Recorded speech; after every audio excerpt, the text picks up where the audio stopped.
Good morning everyone, this is me Pooja Verma. Welcome to our class. So our book name is History of Past 2nd chapter 3rd The Delhi Sultans.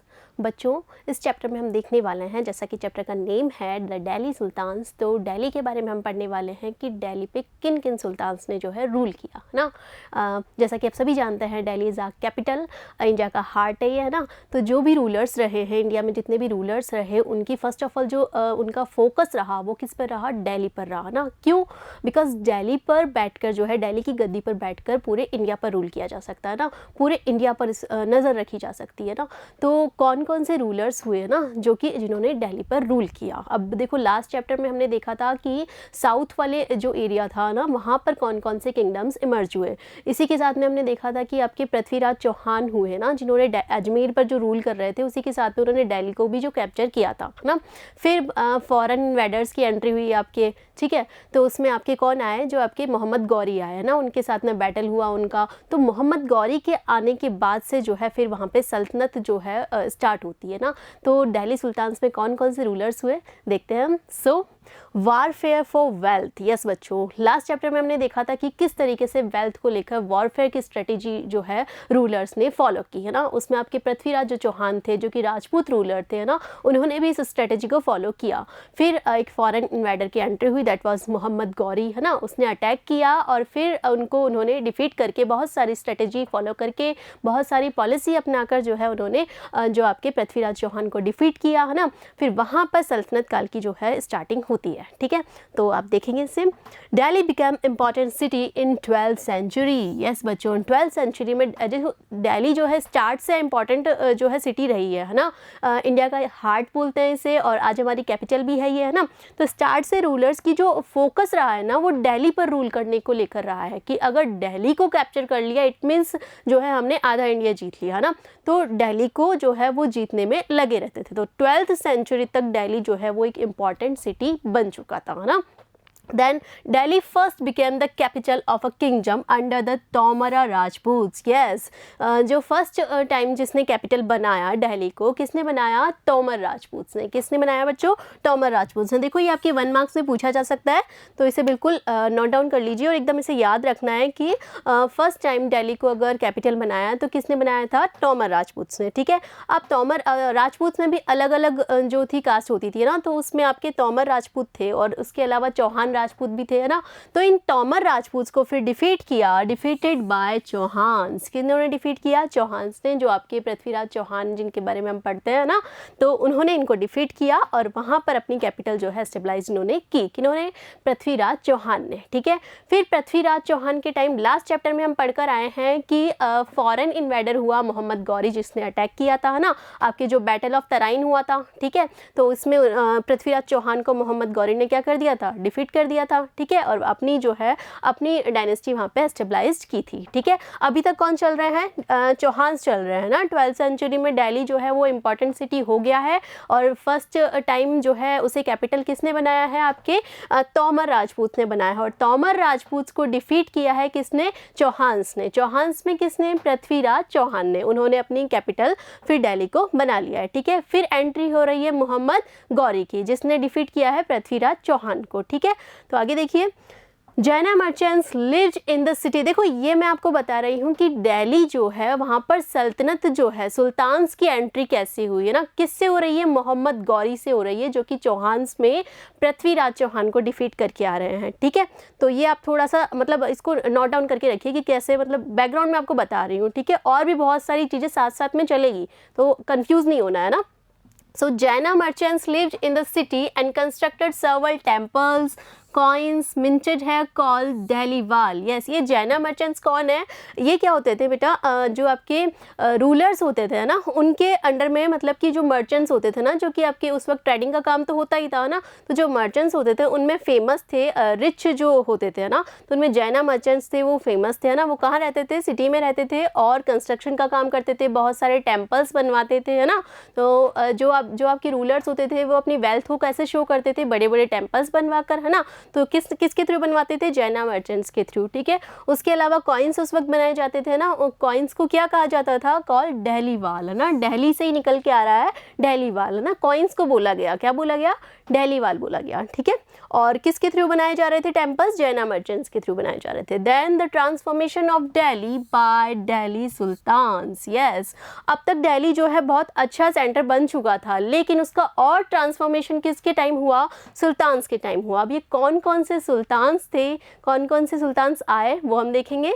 So 5 dynasties that together met the Delhi sultanate, yes बच्चों, 5 dynasty थी जिन्होंने मिलकर जो है दिल्ली सल्तनत को बनाया। तो वो डायनेस्टीज कौन कौन सी थी, सी early Turkish rulers, yes, first जो थे वो थे टर्किश रूलर्स। टर्किश, जो टर्की आपके जो मिड एशिया वाला जो एरिया है, अफगानिस्तान वाला जो एरिया है, वहाँ से ये टर्की से आए थे ना, that are called Turkish rulers, ठीक है। तो फर्स्ट आपके ये हुए। देन खलजी डायनेस्टी, उसके बाद हुए आपके Tughlaqs, then Sayyid, then Lodi dynasty, ठीक है। ये जो 5 डायनेस्टी आपको नेम इनके लर्न रखने हैं ना, ठीक है, इनको नेम आपको याद रखना है बिल्कुल। तो फर्स्ट आपके हुए टर्किश रूलर्स, जो आपके मोहम्मद गौरी आया था वो वहीं से आया था ना।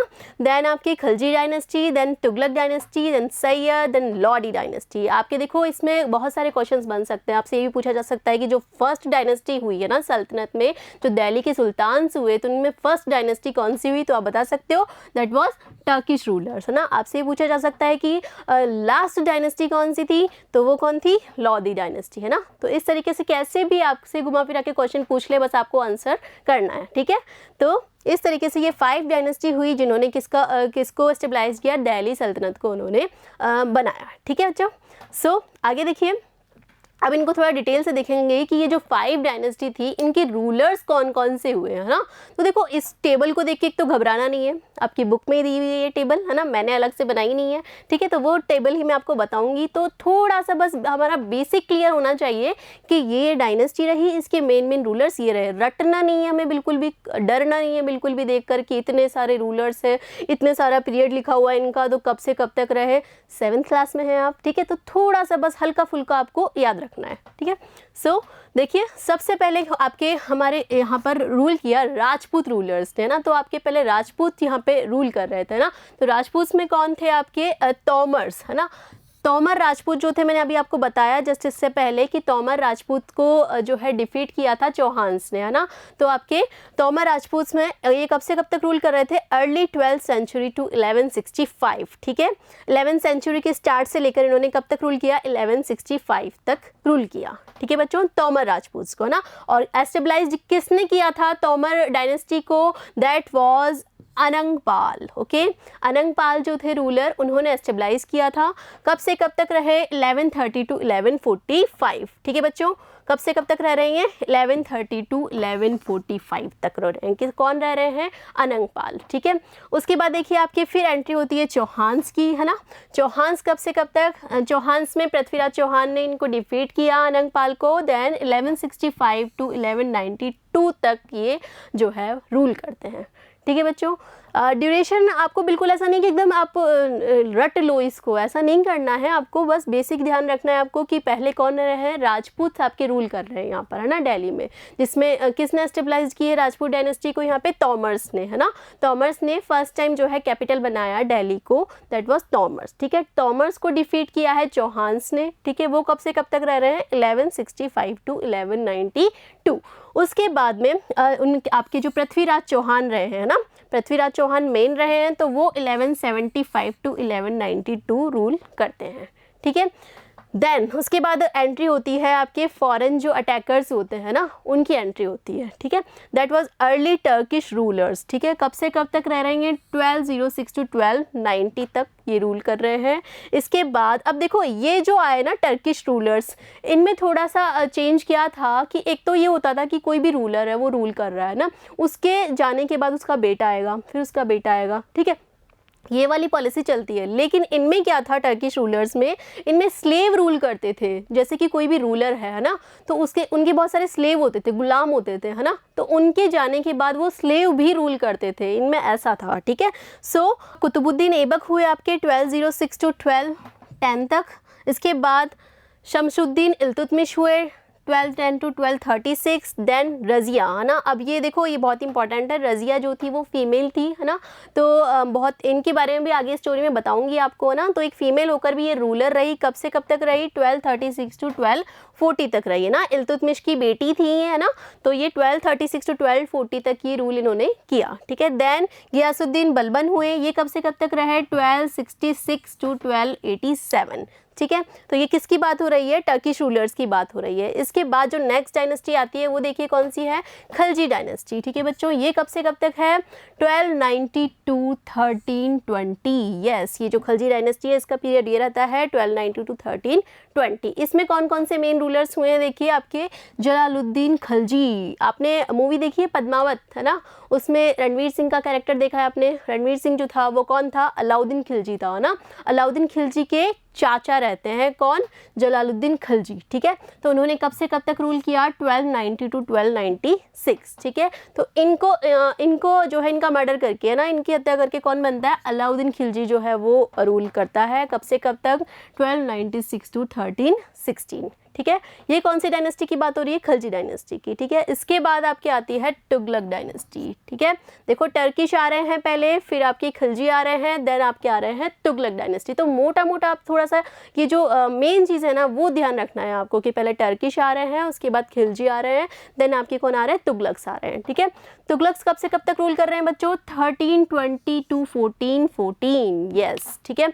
इनमें आपके कौन है मेन, गियासुद्दीन तुगलक, मोहम्मद तुगलक और फिरोज शाह तुगलक, ठीक है। अब ये आप देख लीजिए, इनके सामने इनकी ड्यूरेशन लिखी हुई है, गियासुद्दीन 1320 टू 1324 और मोहम्मद तुगलक है 1324 to 1351, then Firoz Shah Tughlaq was 1351 to 1388, ठीक है। तो ये किनकी बात हो रही है, तुगलक डायनेस्टी की। उसके बाद में तुगलक डायनेस्टी के बाद आती है सैयद डायनेस्टी, ठीक है। इसमें जो आपके मेन थे दैट वाज खिज्र खान। ये कब से कब तक रह रहे हैं, 1414 टू 1421, ठीक है।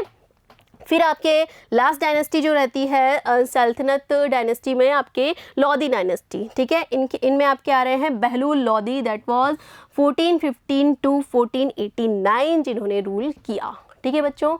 तो लास्ट डायनेस्टी आपकी बोल सकते हैं हम कि लोदी डायनेस्टी है ना। इसके बाद में लोदी डायनेस्टी के बाद में आपके जो है मुगल जो डायनेस्टी है उसकी स्टार्टिंग होती है, तो नेक्स्ट चैप्टर में हम वो देखेंगे, है ना। तो आपके लोदी डायनेस्टी जो थी वो लास्ट थी। तो इस तरीके से ये जो 5 डायनेस्टी थी इन्होंने मिलकर जो है दिल्ली सल्तनत को एस्टेबलाइज किया, है ना। थोड़ा इसका ट्रांसफॉर्मेशन जो हुआ दिल्ली का, हालांकि पहले से ही बहुत अच्छे से एस्टेबलाइज हो चुकी थी जब राजपूत रूलर्स यहाँ रूल कर रहे थे ना, लेकिन इसमें और ट्रांसफॉर्मेशन किसके टाइम हुआ, इन 5 जो सल्तनत जो आए ना, ये 5 डायनेस्टीज जो आई, तो उनके समय जो है उनके टाइम पे इसका दिल्ली का ट्रांसफॉर्मेशन और ज़्यादा अच्छे से हुआ, ठीक है बच्चों। अब आगे देखिए, so finding out about the Delhi sultans, yes. ये जो दिल्ली सुल्तान्स थे, सल्तनत थे, इनके बारे में सोर्सेज जो है वो हमें मतलब कौन से सोर्सेज हमें इनके बारे में इंफॉर्मेशन प्रोवाइड करते हैं।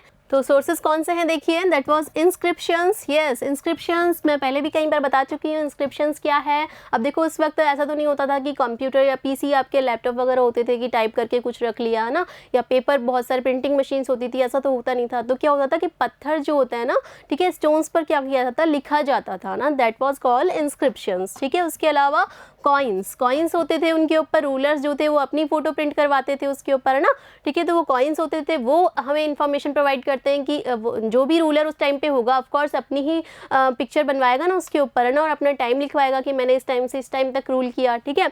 इसके अलावा आर्किटेक्चर्स, जो बिल्डिंग्स होती थी वो अपने टेम्पल्स वगैरह बनवाते थे, है ना, तो वो आर्किटेक्चर्स होते थे।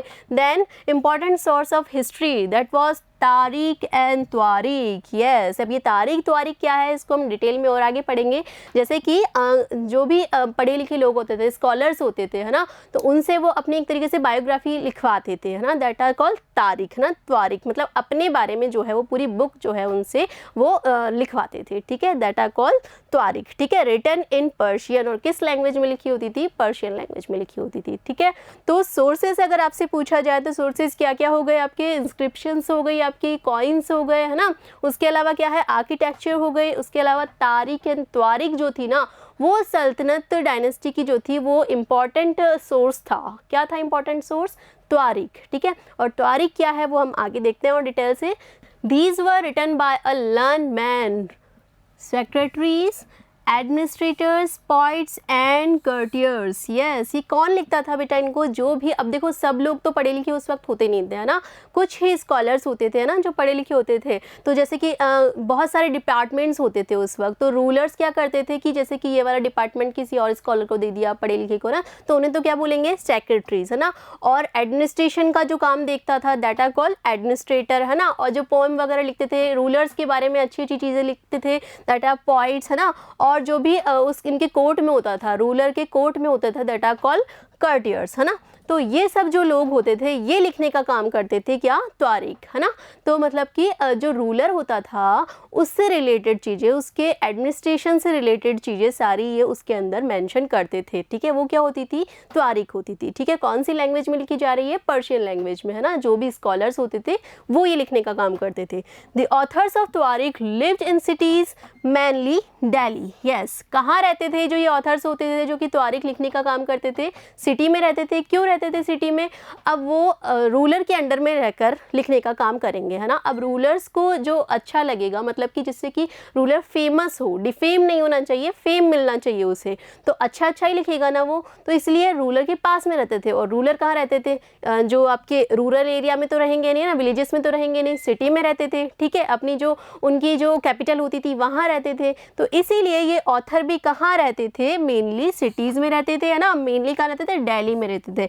And hardly ever in villages, और विलेजेस में बहुत ही कम देखने को ये मिलते थे। क्यों? क्योंकि उनको रूलर्स के साथ में रहकर, है ना, उनके बारे में देखना होता था कि क्या क्या वो करते हैं, तो वो सारी चीज़ें वो मेंशन करते थे। इसलिए वो खुद कहाँ रहते थे? जो ऑथर्स होते थे जो लिखने का काम करते थे इन तारीख को, सिटीज़ में रहते थे, सिटी वाले एरिया में रहते थे, ठीक है बच्चों।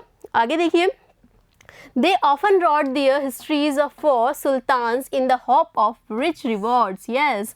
अब जो भी वो सुल्तान के बारे में लिख रहे हैं ना, क्यों लिखेंगे वो? क्योंकि उन्हें रहता था कि हमें क्या मिलेगा बदले में? रिवॉर्ड्स मिलेंगे, है ना। जो भी मतलब उनको प्राइजेस वगैरह मिलते थे सुल्तान से, इसलिए वो उनको फेम मिलने वाली चीज़ें हों ऐसे ही चीज़ें वो उसमें लिखते थे। मतलब डिफेम करने के लिए कुछ ऐसा गलत नहीं लिखते थे, नेगेटिव चीज़ें नहीं लिखते थे उनके बारे में, ठीक है। किस लिए लिखते थे? ताकि उन्हें बहुत सारे प्राइजेस मिल सके, है ना। Then these authors advise rulers on the need to preserve an ideal social order. Yes.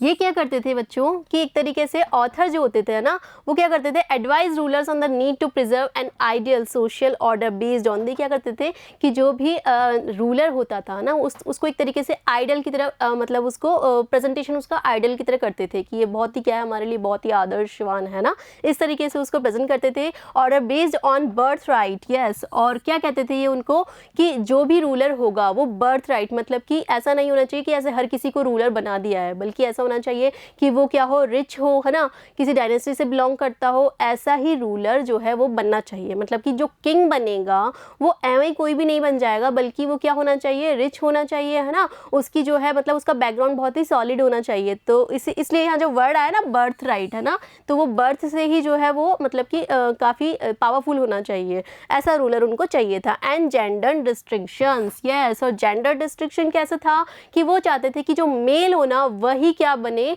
Ruler बने, है ना। फीमेल्स को वो उतना ज़्यादा पावरफुल, उतना ज़्यादा मतलब डिसीजन मेकिंग पावर उनकी अच्छी नहीं मानते थे। दैट्स वाई वो चाहते थे कि जो मेल्स होना चाहिए ना वो ही जो रूलर होना चाहिए। तो मतलब इतना बायस्ड थे ये लोग, है ना, ठीक है। तो इस तरीके से जो है ये इनका ऑथर्स का रहता था। मतलब ये नोबल थे एक तरीके से। नोबल क्या है? अब नोबल होते थे कि जैसे कोई भी रूलर है ना तो वो अपने कोर्ट में जो है बहुत सारे ऐसे पढ़े लिखे लोग स्कॉलर्स को रखते थे जो कि उनको एडवाइस दे, है ना। अपने एडमिनिस्ट्रेशन को चलाने के लिए, एडवाइस लेने के लिए रूलर को बहुत सारे लोगों की ज़रूरत होती थी। दैट आर कॉल्ड नोबल्स, है ना। तो वो जो नोबल्स होते थे वो उनको क्या एडवाइस देते थे कि जो भी रूलर होगा वो कैसा होना चाहिए? बर्थ राइट, मतलब कि बर्थ से ही जो है वो पावरफुल होना चाहिए, ऐसा रूलर हो। प्लस वो क्या होना चाहिए? मेल होना चाहिए। फीमेल जो है वो इतने अच्छे से रूल नहीं कर पाएगी। दैट्स वाई वो चाहते थे कि उनका जो भी होगा रूलर वो मेल ही होगा। तो इस तरीके से वो ऑथर उनको किसको? रूलर को एडवाइस देते थे, है ना।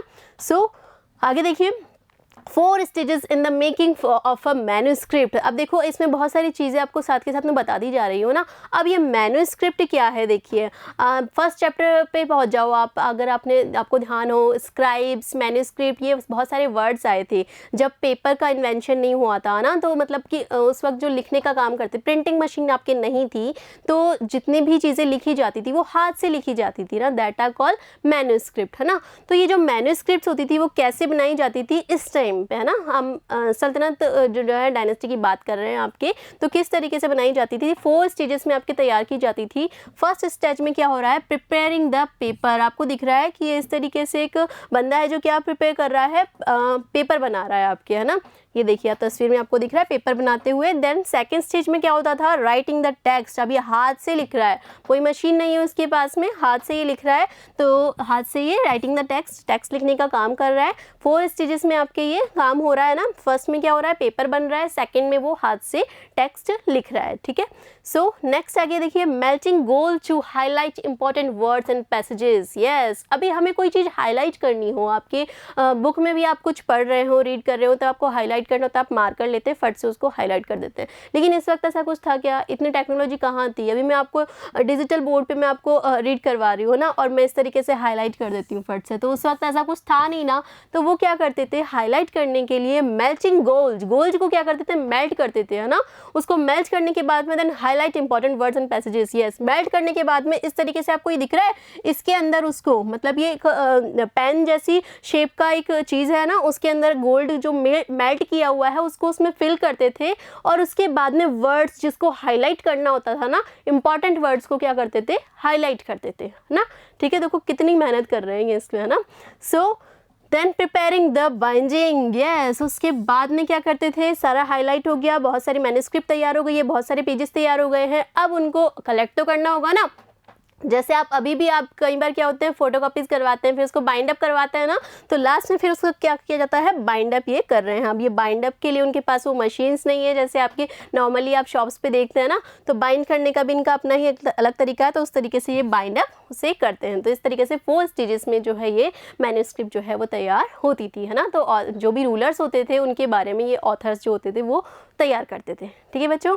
So next is the circle of justice. Yes, अब आ रहा है, देखो बहुत सारे ऑथर्स ने बहुत सारी चीज़ें जो है बताई है ना, स्कॉलर्स जो होते थे उन्होंने बहुत सारी चीज़ें बताई है, तो उसी में से एक स्कॉलर हुए जिन्होंने क्या बताया, the circle of justice. And who was the scholar, the Fakhr Mudabbir. Yes, Fakhr Mudabbir जो थे वो एक स्कॉलर थे जिन्होंने बताया है, किसके बारे में बताया है, the circle of justice. Yes, एक सर्कल ऑफ जस्टिस बताया है। अब ये क्या था वो देखेंगे हम। Rot in the 13th century, कब लिखा इन्होंने, 13th सेंचुरी में लिखा है। अब इन्होंने क्या बताया इसमें सर्कल में, देखो कोई भी किंग होता है ना, उसको क्या चाहिए होता है, king can not survive without soldiers. किसी भी किंग को अपने मतलब कि पूरे एम्पायर को चलाने के लिए सोल्जर्स के बगैर जो है वो सर्वाइव नहीं कर सकता है ना। सोल्जर्स क्या करते हैं, सेफ्टी करते हैं ना, कोई भी रूलर दूसरा अटैक ना कर दे, तो अगर आपको अपने पूरे जो है पब्लिक की सेफ्टी चाहिए तो सोल्जर्स तो चाहिए ही चाहिए, है ना। तो सोल्जर्स के बगैर जो है वो सर्वाइव नहीं कर सकता है कोई भी किंग, ठीक है। फर्स्ट थिंग तो इन्होंने ये बताई, किसने बताई, फ़क्र मुदब्बिर ने बताई, ठीक है। किस में बताई इन्होंने, द सर्कल ऑफ जस्टिस। ये बता रहे हैं कि सबसे पहले जो किंग होता है वो सोल्जर्स के बगैर जो है वो सर्वाइव नहीं कर सकता है। Then and soldiers can not live without salaries. Yes, salaries come from the revenue collected from peasants. Yes, देखो कोई भी किंग है जो वो किसके बगैर सर्वाइव नहीं कर पा रहा है, सोल्जर्स के बगैर सर्वाइव नहीं कर पा रहा है ना। और सोल्जर्स जो है वो, सोल्जर्स को अब क्या चाहिए भाई, उनको भी अपनी फैमिली चलानी है, उनको भी सर्वाइव करना है, तो उनको सैलरी तो चाहिए ही चाहिए, है ना। तो सैलरी को हम मनी से लिख देते हैं ना। सोल्जर जो है वो मनी के बगैर जो है सर्वाइव नहीं कर सकता है ना। अब मनी जो आएगी वो कहाँ से आएगी, उनको सैलरी कहाँ से देगा किंग, वो घर में कोई उनके मशीन थोड़ी लगी हुई है, वो कहाँ से देगा। जो भी पीजेंट्स जो है उनके ऊपर वो क्या लगाते थे, टैक्स लगाते थे, रेवेन्यू टैक्स, है ना। तो वो टैक्स जो आता था वही किंग की इनकम होती थी, और वो इनकम ही जो है वो अपने जो भी होते थे, ये आपके सोल्जर्स होते थे, उनको सैलरी उसमें से देता था, है ना। तो अब वो मनी जो है वो सैलरी वो कहाँ से आएगी, जो भी रेवेन्यू कलेक्ट होएगा, है ना, किससे, जो भी पीजेंट्स होंगे आपके, उनसे जो रेवेन्यू कलेक्ट होएगा वहाँ से आएगी, है ना। ठीक है, तो इस तरीके तरीके से मतलब ये एक दूसरे से क्या थे, कनेक्ट थे एक दूसरे से, एक तरीके से सर्कल बनेगा। आगे देखना आप इसको समझना। सबसे पहले किंग जो है वो सोल्जर्स के बगैर सर्वाइव नहीं कर सकता। सोल्जर्स को सर्वाइव करने के लिए चाहिए सैलरी। सैलरी कहाँ से आएगी? जो भी पीजेंट्स हैं उनसे रेवेन्यू कलेक्ट होएगा, दैट वाज हिज सैलरी। ठीक है, देन आगे देखिए, but peasants can pay revenue only when they are prosperous and happy. अब जो पीजेंट्स है वो बेचारे अगर रेवेन्यू जो देंगे, कहाँ से देंगे? जो भी वो एग्रीकल्चर कर रहे हैं, फार्मिंग कर रहे हैं, वो अगर अच्छी होगी, है ना, वो उससे सेटिस्फाइड होंगे, उनको इतनी इनकम हो रही होगी, तभी तो वो दे पाएंगे ना रेवेन्यू। ठीक है, तो पीजेंट्स जब तक वो खुश नहीं होंगे ना, प्रॉस्परस नहीं होंगे, तब तक वो पे नहीं कर पाएंगे। ठीक है, अब वो हैप्पी कब होंगे? देखिए आगे, this happens when the king promotes justice and honest governance. Yes, और वो तब तक प्रॉस्परस नहीं होंगे, तब तक उन्हें जो है उनका रूलर, जो उनका किंग होगा, वो कैसा होगा? उनके लिए बिल्कुल फेथफुल होगा। उन्हें जस्टिस नहीं मिलेगी जब तक उनके लिए ऑनेस्ट गवर्नेंस उनको नहीं मिलेगी, तब तक वो हैप्पी नहीं रख सकते। कौन? फार्मर्स की बात हो रही है यहाँ पे। ठीक है, तो फार्मर्स हैप्पी होंगे, है ना, ठीक है, उनकी अर्निंग हो रही होगी, तभी वो क्या कर पाएंगे? रेवेन्यू पे कर पाएंगे, टैक्स पे कर पाएंगे, है ना। और वो कब पॉसिबल होगा? जब उनका किंग जो होगा वो कैसा होगा? ऑनेस्ट गवर्नेंस उनको प्रोवाइड कर रहा हो, प्लस वो उनको जस्टिस प्रोवाइड कर रहा हो। ठीक है, तो इस तरीके से ये सर्कल बन जाता है पूरा, किसका? जस्टिस, सर्कल ऑफ जस्टिस, है ना। ठीक है, तो ये किसने दिया आपको? बताया मैंने आपको, फ़क्र मुदब्बिर ने आपको सर्कल ऑफ जस्टिस का जो है ये आपको दिया इन्होंने, है ना। तो उसमें उन्होंने किस तरीके से बताया कि कैसे जो है किंग जो है वो मतलब पूरा एक सर्कल बन जाता है। किंग्स जो है सोल्जर पे डिपेंड है, सोल्जर जो है सैलरी पे डिपेंड है ना। सैलरी मिल रही है रेवेन्यू से मिल रही है ना। रेवेन्यू कहाँ आ रहा है? पीजेंट से आ रहा है। पीजेंट्स कब दे रहे हैं? जब वो हैप्पी है ना। और हैप्पी कब है? जब उन्हें किंग से क्या मिल रहा है? जस्टिस मिल रहा है, किंग उनके लिए ऑनेस्ट है, तब है। तो इस एक तरीके से ये पूरा सर्कल बन जाता है ना, that are called the circle of justice.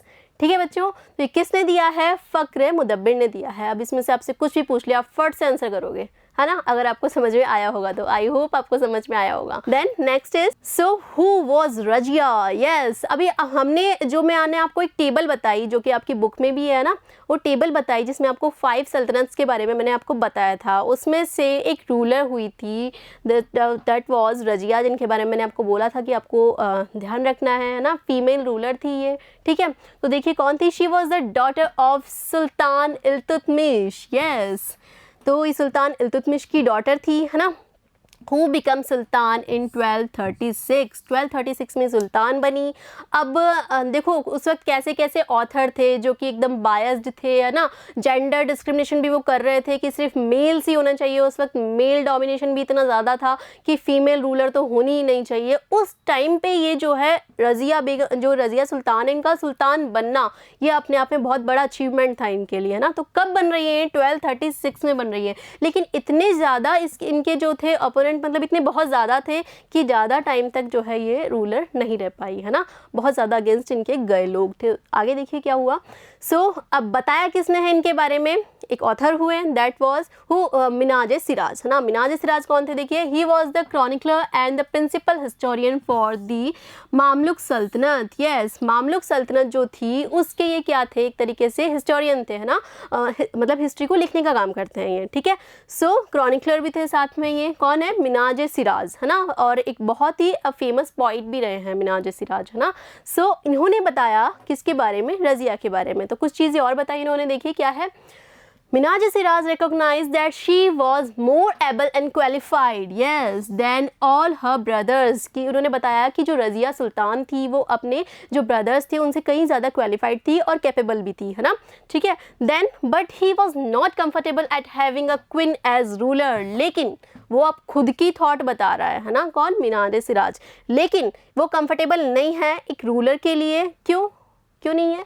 क्योंकि वो एक फीमेल है ना। किसका कहना है ये? मिनाज सिराज का। मतलब उस टाइम ऑथर्स का ये सोचना था, मतलब ये इस तरह की जो है थॉट सभी की थी। तो मतलब कितना आप देख रहे हो कि कितना ज़्यादा बैकवर्ड जो है वो रहे होंगे उस वक्त, है ना।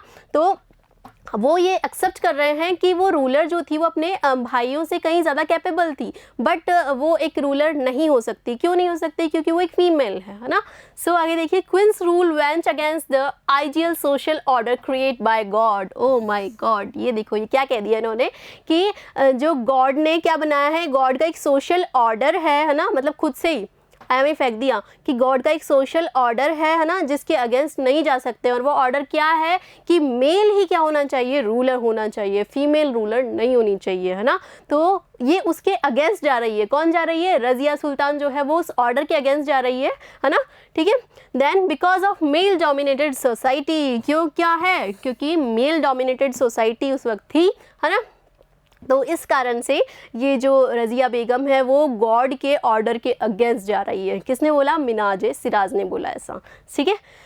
He therefore asked in the register of God's creation, और साथ में क्या कह रहा है कि गॉड का एक रजिस्टर है ना, in the register of God's creation, since her account did not fall under the column of man, yes, कि जो रज़िया है ना, मतलब कि गॉड का, इसको एक बिल्कुल इजी करके समझाती हूँ आपको। क्या कहना चाह रहा है कि गॉड का एक क्रिएट किया हुआ रजिस्टर है जिसमें ये जो रज़िया है वो मैन वाले कॉलम में नहीं आती है। किस में आती है? फीमेल वाले कॉलम में आती है, वुमन वाले कॉलम में आती है ना। कौन? Razia. How did she gain from all her excellent qualities, yes, जब वो मैन वाले कॉलम में नहीं है तो फिर ये इतनी सारी अच्छी क्वालिटीज़, है ना, एक रूलर में जो क्वालिटीज़ होती है वो कैसे उसके अंदर है?